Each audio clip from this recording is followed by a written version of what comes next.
Hello and welcome to This Morning's Coffee, a Sunrise podcast. I'm your host, Stephen Gilbert.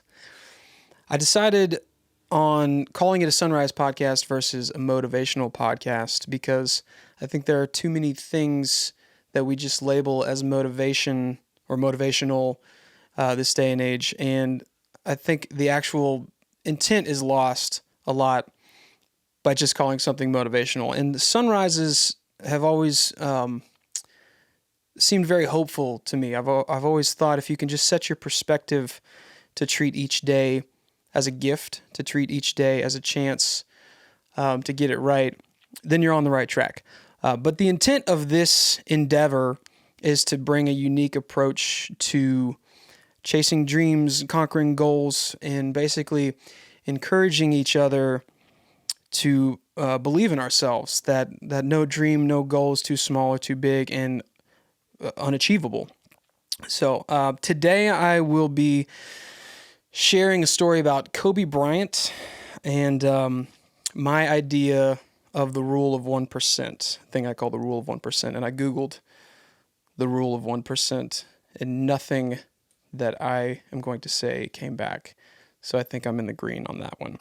But first, a couple segments.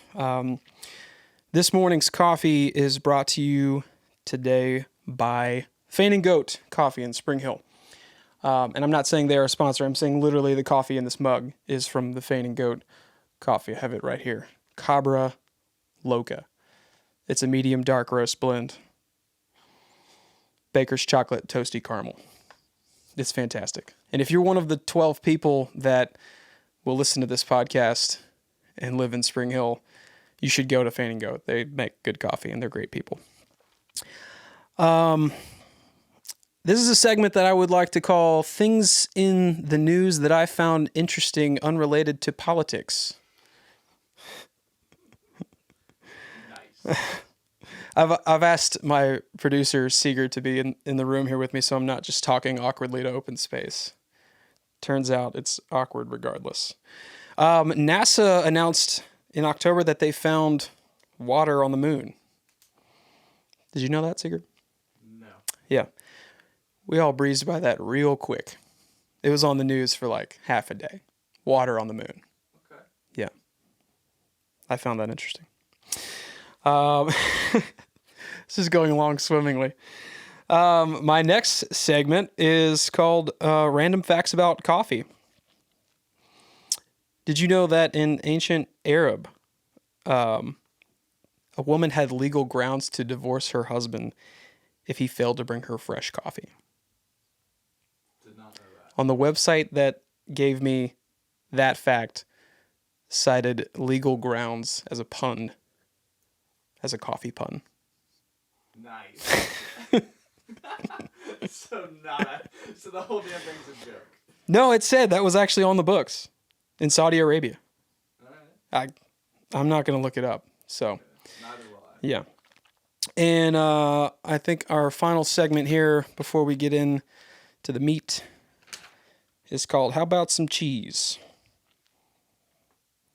This is where I give you a cheesy motivational quote.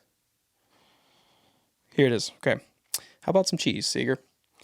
Just remember, you can't climb the ladder of success with your hands in your pocket. Would you like to know who said it? Abraham. Nope. Arnold Schwarzenegger said that. Okay. Sick. Yeah.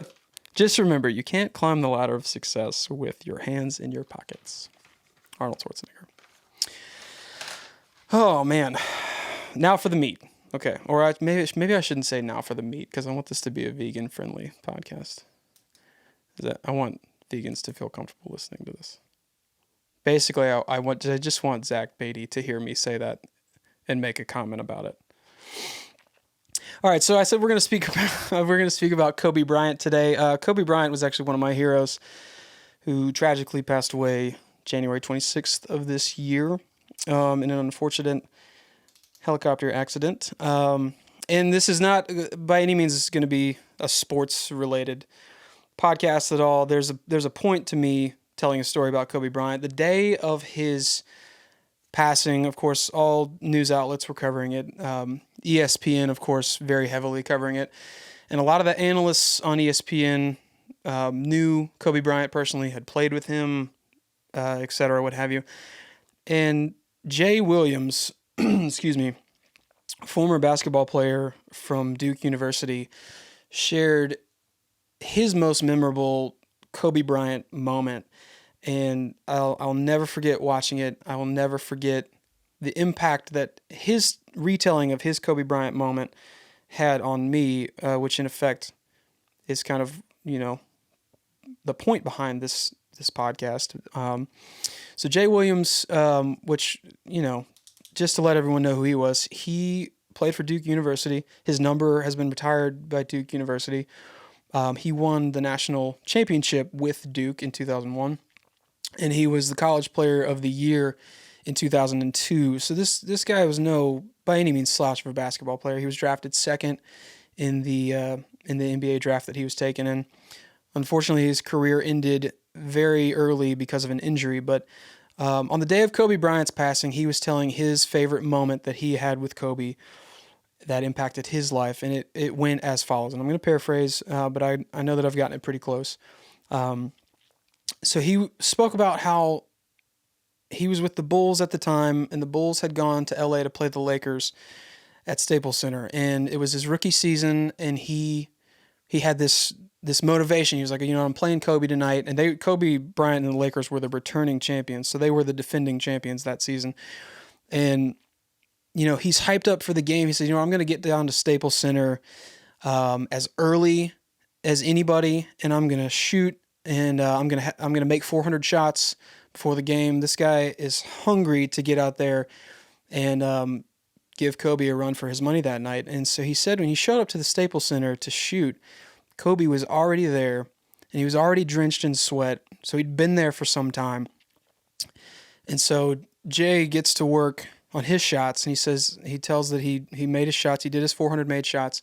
He got a good workout in, and he went back over to, kind of settle down, take his shoes off, and go get ready for the game. And he said Kobe was still shooting. He was still practicing. He was still working out. And after about 20 to 30 more minutes of that, he finished up, and that was that. And they went on to play that night. And as my research showed, the Lakers ended up winning by 20 plus that night.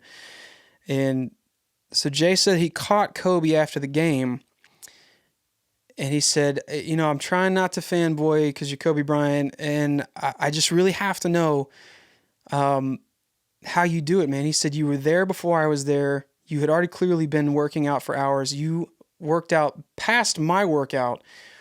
You still come out here and balled harder than anybody on the court, win the game. And Kobe's response to Jay was as follows. He said, because I saw you come into the gym, and I wanted you to know that no matter how long you shot, how long you worked out, that I was going to work out longer than you.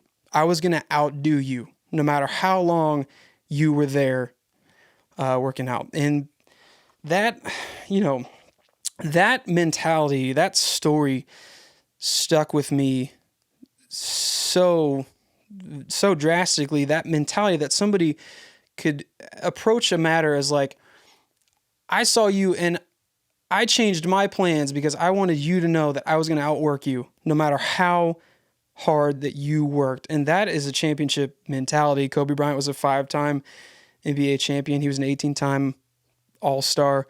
And aside from, anything he did sports related, the man was just a philanthropist like none other. He spoke 3 different languages.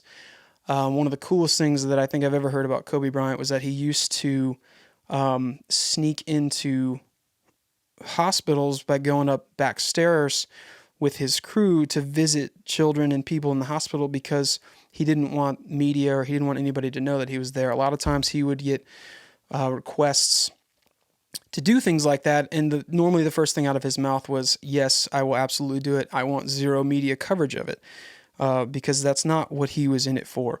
But you look at all those things, you look at the mentality of a champion is no matter what you do, I'm going to work harder than you. And so the application that I want to give here, and I spoke about the rule of 1%, I think that mentality is very applicable to somebody who's chasing a dream, somebody who's chasing a goal, whether it's you want to start your own business or you have a lot of weight you want to lose, or you want to run a half marathon, whatever it is you're trying to do, you're trying to accomplish, you take that mentality and apply it to you versus yourself. Because I think a lot of people's immediate reaction would be, well, I'm not Kobe Bryant. I'm not an NBA basketball player. I'm not a 5-time NBA champion. And I think when you have that attitude, you immediately bypass the years of hard work and dedication it actually takes to get to that point, to be the champion.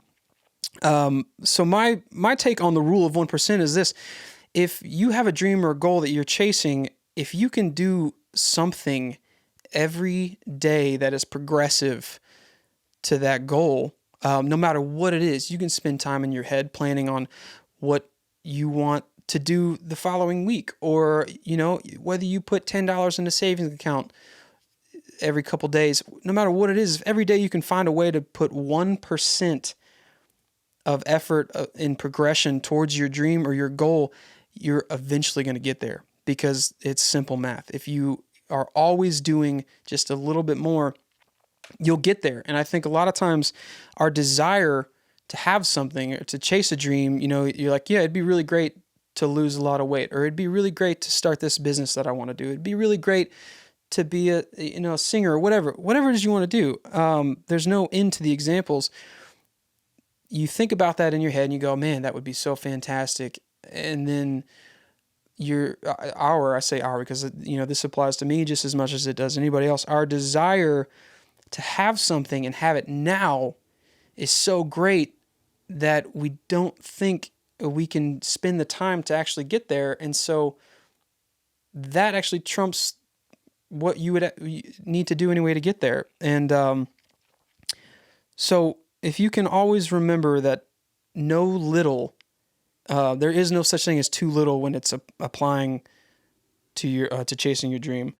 So Kobe's response to Jay, I wanted you to know that no matter how hard you worked, I was going to outwork you. If you can take that, and instead of Kobe saying this to Jay, you say this to yourself. Your measuring stick is yourself. If you can begin each day, or start each week, or start each checkpoint of chasing your goal by looking at the last one, looking at you from last week, you from last month, and saying, you know what? No matter what you did last week, no matter what you did last month, or what you did yesterday, I'm going to outwork you today, this week, next month. If you can make it you versus you, and as long as the you in the present is constantly telling the you from the past that I'm going to outwork you, there's really nothing that you can't do. And I'm a believer in that. I've always said to anybody who will listen to me that there is literally nothing you cannot do if you set your mind to it. And of course, I don't mean things like, there are some things, if you want to be an astrophysicist, that takes years of schooling, you know what I mean? Or, of course, there are some things where people would be like, well, you can't fly. Okay. Well, you're missing the point if you say that, Seeger, Seeger didn't say that to me. That was just an example. So, anyway, so that's my thought for today over this morning's coffee. Remember Fain and Goat, they make a lot of great coffee. This mug, here, Seeger, my brother got me this mug. I wanted to make sure that I pointed that out. This was a gift from my brother. He got it on a cruise. I've never been on a cruise, and every time I drink out of this mug, I'm reminded of that.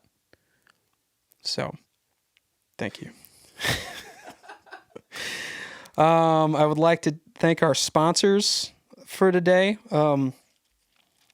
which is nobody. We have 0 sponsors. Phoenix Studios, thank you for sponsoring. I can't legally say anybody else has sponsored this podcast, but if you see it and you want me to say that you're a sponsor for the next episode, I'm open to invitations. Anyway, if you've listened, I thank you for listening. I hope that you took something away from this. Remember, there is nothing you can't do. I believe that, and don't ever give up. be nice to each other.